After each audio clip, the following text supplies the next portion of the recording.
So now that we know how to graph a quadratic parent function here, we can make a table and we can see what x squared looks like. We want to start learning shortcuts to make our job easier in the future. Before we get to those shortcuts though, I want to do two more problems right here, looking at how you would graph these by table. Because what I want to do is I want to teach you a shortcut about the number in the front of this equation. So if I wanted to graph y equals negative 3x squared, I would do the same sort of thing here. This time I'm just going to go negative 2 to positive 2. And I'm going to plug in those numbers one at a time for x. If I plug a negative 2 into this equation, it would look like this with a negative 2 plugged in. Using PEMDAS, you have to do your exponent here before you multiply by that negative 3. So negative 2 squared is a positive 4. And negative 3 times 4 makes a negative 12 that you would get out. Kids will mistakenly try multiplying these and make it a 6 first, but that's breaking PEMDAS. If you follow the same process and plug in a negative 1, negative 1 squared is 1 times negative 3 is a negative 3 for your answer. If you plug in 0, if you plug in 1, that's a negative 3, and if you plug in a 2, that's going to be a negative 12. So I went ahead and put 12 tick marks right here already to make it easier on myself. So I've got my points going on right here like this. And I end up getting an upside down parabola like so. Okay, I have one more I want to do with a table, and then we're going to learn nice shortcuts here. For my next graph, I have a 1/4 x squared, and again, what I'm going to do is plug in the numbers, negative 2 to positive 2. So if you plug a negative 2 into this equation, you're going to do negative 2 squared, which is 4. 4 times a fourth is a positive 1. Then I'm going to go ahead and I'm going to plug in a negative 1. Negative 1 squared is 1 times a fourth is going to be a 0.25. So negative 1 comma 0.25, not even a half tick mark. 0 will be 0, then it's going to be 0.25, and it's going to be 1. So I'm going to get a parabola like so. All right. Shortcut time. If you look, starting back at our first parabola right here, this was a 1x squared. There was a 1 in front of this equation. And if you look at the actual picture right here from my vertex, if I start here and I went up 1 over 1, I would end up hitting a dot. If I go up 1 over 1 this way and this way, I would hit those two dots right here. Obviously, I can't keep going up 1 over 1 because this isn't a linear picture. But for that first dot in both directions, it actually did work out. My second graph was a negative 3x squared. And if I take this graph right here, I start at 0, and I go down 3 over 1, I end up hitting a dot both ways. Can't keep going down 3 over 1. But it worked for each of those dots to 1 tick mark either side of the vertex. So it turns out that the number that you have in the front right here, it works almost like a slope would on an absolute value problem, but it doesn't keep on working. I can't call this a slope because the problem isn't linear, but I look at the number in the front of this equation as I call it like a fake slope. That's my own made up thing right here. But for 1 point in either direction, it does get you dots on the picture. And if you have 3 dots, like if you just had those dots right there, you can draw a really good parabola using only those 3 dots. So instead of making a table, what we're going to end up doing is using this number right here to count out the other 2 points besides the vertex. There is one exception to that though, and it comes in when you have a decimal or a fraction in the front. If this was an absolute value, what you would do is you would go up 1 over 4, and you'd be like over here somewhere like that. Clearly, this graph did not go up 1 over 4. So the issue, or the thing you have to watch out for, since the trick only works when you go over 1 tick mark, anytime you have a fraction, you have to turn it into a decimal. So 0.25 is what 1 over 4 would be. And that's going to be like a 0.25 over 1. And if you look, if I go up 0.25 over 1, I actually do hit those two dots right there. So make sure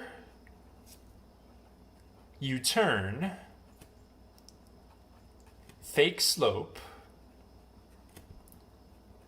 into a decimal. If you do that, then you can just count it out, and it makes graphing quadratics so much easier. Let's learn the second piece of our shortcut, which is actually even easier than this first part up here. So what you'll see is a bunch of equations right here, where we're taking numbers and we're adding and subtracting on the inside and on the outside. We actually already learned these rules when we learned about absolute values. I told you guys back then that that was like the most important lesson of the year. And the reason for that is this is a new graph type, but the rules work the same way. Instead of having bars here, I have my squared, but this minus 4 is on the inside of my squared. Remember what I taught you guys at the beginning of the year, that inside is left-right, does the opposite. So this graph is actually going to move right 4, and then outside is up-down and it's normal, so it's going to move up 2. So what I do is I start at the vertex would have been at 0, 0. That's where it was on the original parent function. I'm going to count right 4 up 2, just like I would do back during absolute value lessons. The number out front for this problem is a positive 1.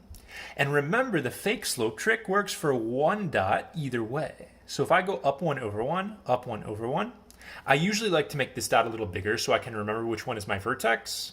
And then I'm just going to draw, instead of a V, the squared tells me that I'm going to draw a parabola. So I just draw a parabola using those 3 dots, and it's graph over. All of the info I could ask you for, the vertex, the axis of symmetry, the domain, and the range, is the same as you would do with absolute values. So this ends up being pretty quick and easy once you kind of wrap your head around what it's saying.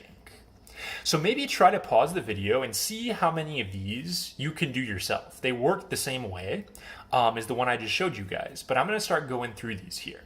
So pause the video and try them for yourself. I would encourage you to do so.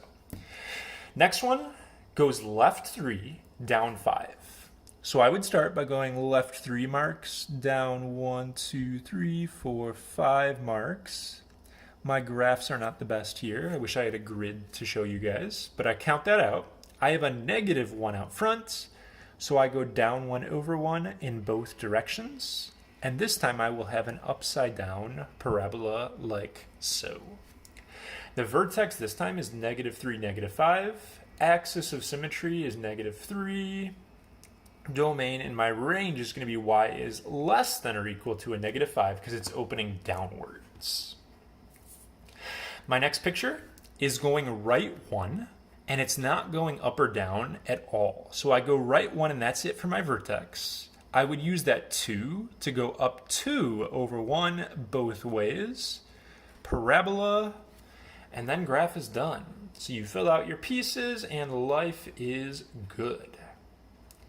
On these last 2 examples, I put little twists here. This next one doesn't have a parenthesis like the ones we've been doing above.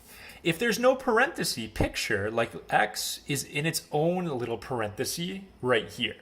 This would be like having x plus 0 or x minus 0, doesn't matter. In other words, this graph is not going to go left or right at all. It only goes up 3, so I get a dot right there. And the biggest mistake I see on these is kids are so used to just rise over run, they'll go up 1 over 2. You're not allowed to do that. You have to make this into a decimal, which is 0.5. Go up 0.5 boxes over 1 in both directions. And you get a wider looking parabola like this. All right, the last one of this style. I want to take this graph, and it's written in a weird order here. So this 6 is not like a slope because it's not being multiplied. It's just a positive 6. This is my up number. I would go right 2 and I would go up 6. And once I do that, I'm going to take my slope number out, fake slope number out front, which is a -1.